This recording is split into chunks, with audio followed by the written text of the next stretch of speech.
Build the wall, as our favourite great orange president Trump once said. Well, Saudi Arabia perhaps took this a little too literally. Josh, how hard are you being hit by the current housing scarcity crisis? About as hard as anyone else. Would you be happy to live in the gigantic wall to offset it instead? No. Well, that's a shame, because we're all going to be living in Saudi Arabia's Hive City in the future. But first, if you'd like to subscribe to lotuseaters.com, you can see John Wheatley and Rory discuss why there are architectural monstrosities throughout modernity, and Rory actually tries to defend brutalist architecture as something beautiful. I always come back to the George Orwell quote from Notes on a Common Toad, where he says that stripping architecture of all kinds of beauty is actually a way to refocus your religious sentiment towards state worship. But I'm sure Rory will tell me why I'm uncultured. Anyway, go and watch this debate. It's fantastic. So we're going to play a video first off, because we're going to get told exactly why living in the pod in a gigantic wall is a desirable idea. For too long, humanity has existed within dysfunctional and polluted cities that ignore nature. Now, a revolution in civilization is taking place. Imagine a traditional city and consolidating its footprint, designing to protect and enhance nature. The line will be home to 9 million residents and will be built with a footprint of just 34 square kilometers. And we are designing it to provide a healthier, more sustainable quality of life. The line's communities are organized in 3 dimensions. Residents have access to all their daily needs within 5-minute walk neighborhoods. And the line's infrastructure makes it possible to travel end-to-end in 20 minutes with no need for cars, resulting in 0 carbon emissions. By leveraging AI technology, services are autonomous, saving you time and effort. Designed by world-leading architects, the line is 500 meters tall, 200 meters wide, 170 kilometers long, and housed within an elegant mirror glass facade. Intelligent solutions create efficiency and year-round temperate microclimate with natural ventilation. Energy and water supplies are 100% renewable. The line is designed as a series of unique communities, offering a wealth of amenities, providing equitable views and immediate access to the surrounding nature. With 40% of the world accessible within 6 hours, at the heart of the globe's key trade routes, a place for commerce and communities to thrive like nothing on Earth seen before. The Line, the city that delivers new wonders for the world. I'm not sure if that's a promotion for a city or a cult recruitment video. Well, it just looks horrific. The word I can think of is enclosure. You look like you're just being built a high-tech gilded cage. There are a few problems with this, of course. Number one, it looks like Mass Effect's Citadel, which it's all wonderful and good in a sci-fi thing that we inherit, but I wouldn't particularly want to live there, particularly with the flying cars constantly going overhead. Number two, the fact that it's got the mirror sides, it says to be very eco-friendly. How many dead birds and animals are going to run straight into that? And it's just the line of corpses littering. It's going to be like Wakanda's invisible shield. So I just don't understand as well why they're saying, oh, nearby nature. What, the desert? Yeah, it's a barren wasteland. Yeah, if you want to take a walk in Mad Max territory. So it's going to be 200 meters wide, as they said, roughly 220 yards. It will be 500 meters above sea level. It's higher than the Empire State Building, as you saw in that little diagram. Residents will be able to run errands within a 5-minute walk. So they're going to micromanage exactly where everything is. And assumedly, all the shops and the transport and education centers and that are going to be static for all time. So nobody's going to need to move. They're never going to need to expand capacity, and they're never going to need to reorganize their perfectly designed utopia. There'll be no roads or cars. We'll cling on to that idea for later. High-speed rail will carry everyone from end to end in 20 minutes. You can only imagine the inertia if your apartment is above that particular train line. It will cost hundreds of billions of dollars to build, and the promo video reminds me of, I don't know if you've ever played Overwatch. I know of it. So there's a map called Oasis, and it looks exactly like that, and it even has the same music for the loading screen. And that's not a good thing, because that's where all the villains hang out. So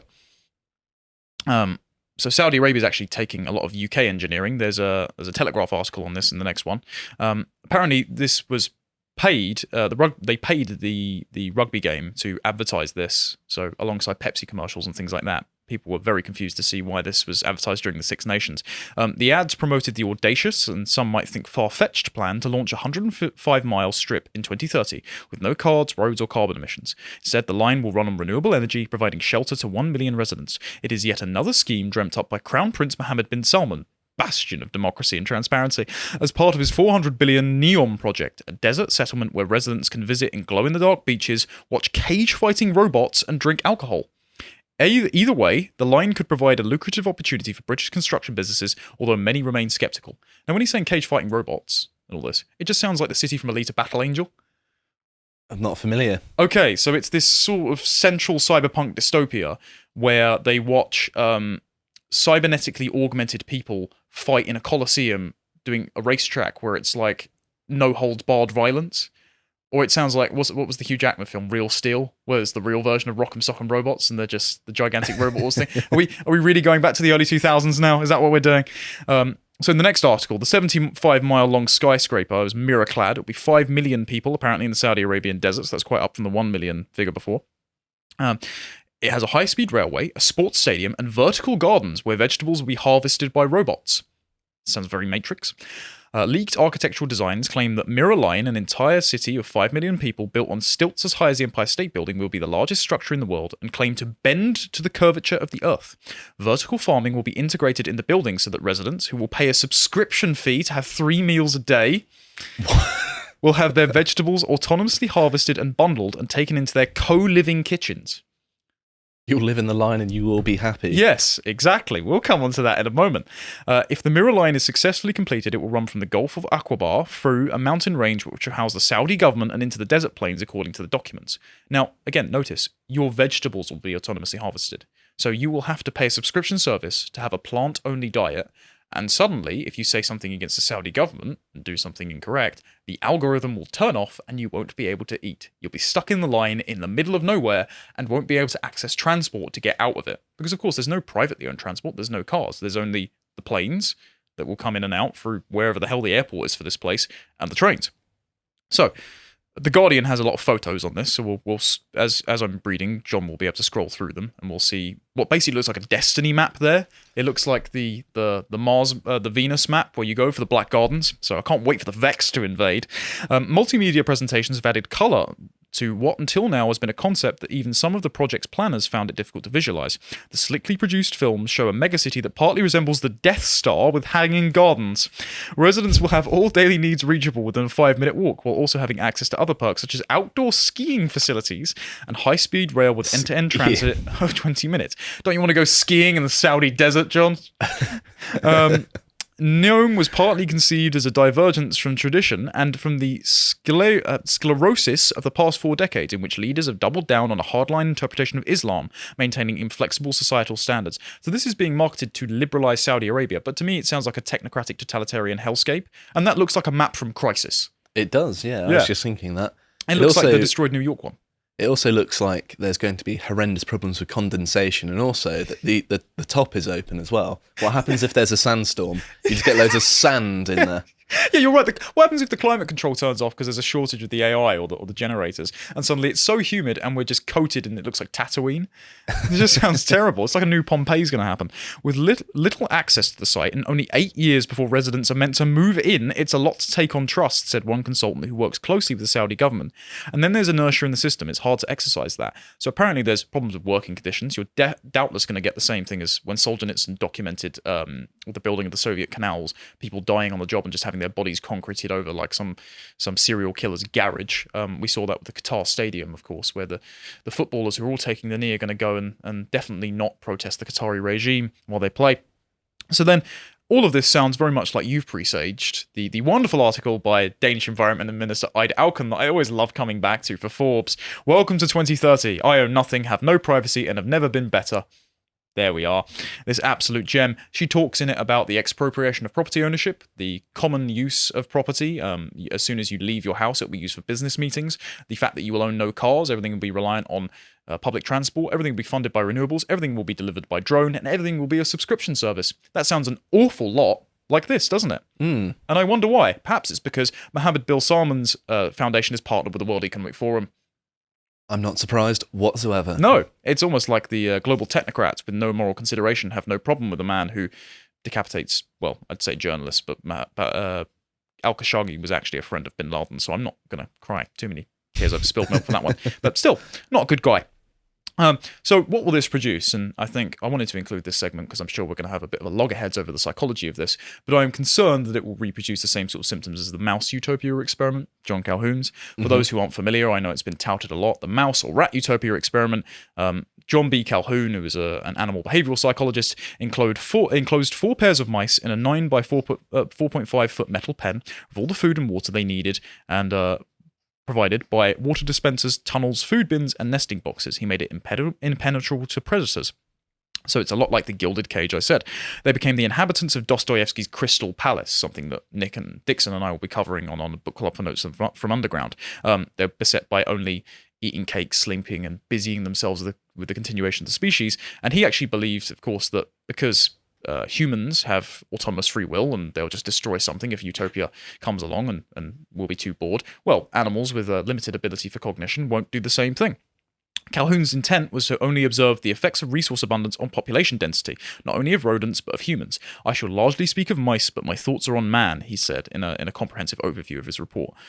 So just before I delve into this, do you actually think that cross-species studies are possible for observing behaviour? Well, it depends on the species. There's a lot of validity at looking at, say, primates because we are a primate. Yeah, We're Franz de similar. Waals does a lot of work on that as well.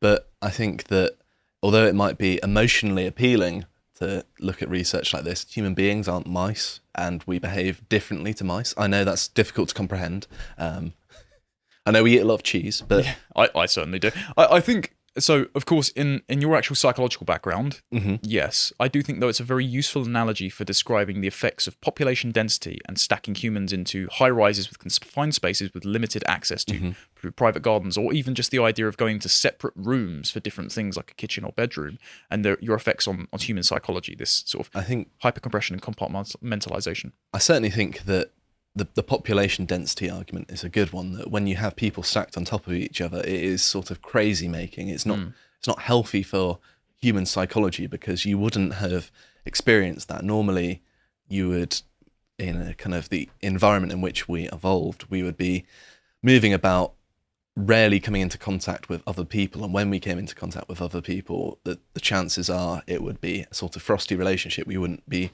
so sure as to whether they had good intentions or not. So then being confined with lots of strangers all around you at all times, well, that part of your brain which you can't really get rid of, you can't switch off, will constantly be like, oh, you need to keep an eye out. Those people, they might be out to get you. They might be out to get you. And you can't switch that off. That's part of human nature.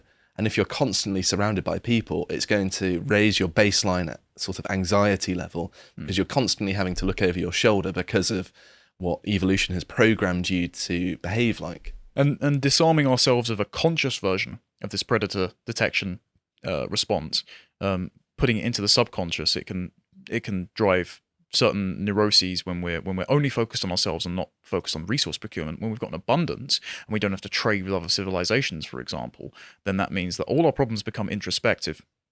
And also we develop these things like luxury beliefs. And I think that's definitely where the World Economic Forum's ideas come out of. It's this utopian luxury belief model of not only controlling us, but also it's reliant on people who have so much, they have so much bread and circuses, they forget the practical wisdom of how this was procured in the first place. They've inherited a civilization that they wouldn't know how to rebuild if it collapsed. And so I wanted to talk specifically about the rat utopia before we wrap up. Initially, the population doubled every 55 days, but after 600 days, with enough space to accommodate as many as 1,600 other rodents, the population peaked at 2,200 and began to decline precipitously, straight down to the extinction of the entire colony despite their material needs being met. On day 315, females began abandoning their young.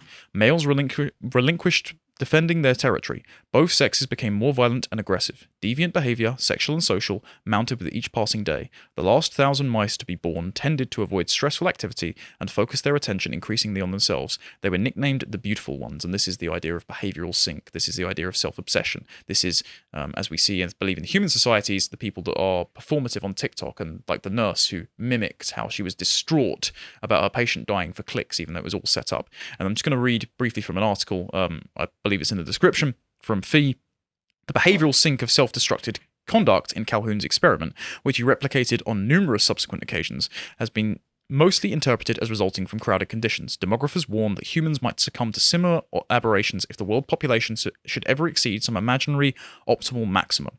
Others, like Kuban, point out that the mouse Utopia experiment fell apart well before the mouse enclosure was full. Even at the peak of the population, some 20% of nesting beds were unoccupied. Calhoun said, "Herein is the paradox of life without work or conflict. When all sense of necessity is stripped from the life of an individual, life ceases to have purpose. The individual dies in spirit." So I think, even though it may not be applicable to draw a direct correlation, a causal relation between mouse behavior and human behavior, it provides a useful analogy for exactly how population density and resource abundance affects human psychology. And I think to live in this gilded cage, we should heed Calhoun's warning. We should not live in the wall. We should not live in the pod. We should not eat the vegetables delivered to us by drone. Instead, we should become more autonomous, more decentralized, and not accept the WEF's dire plans to have us live in a gigantic superstructure in the middle of the desert. I know housing is bad, but no thanks. If you appreciated that segment from the podcast of the Lotus Eaters, you can go to lotuseaters.com to get access to all the premium content we have on the site, such as the Epoch series, this one on King Canute. And if you want to find out what else we're putting out, you can follow us on Getter at @lotuseaters_com on Getter. Thank you and goodbye.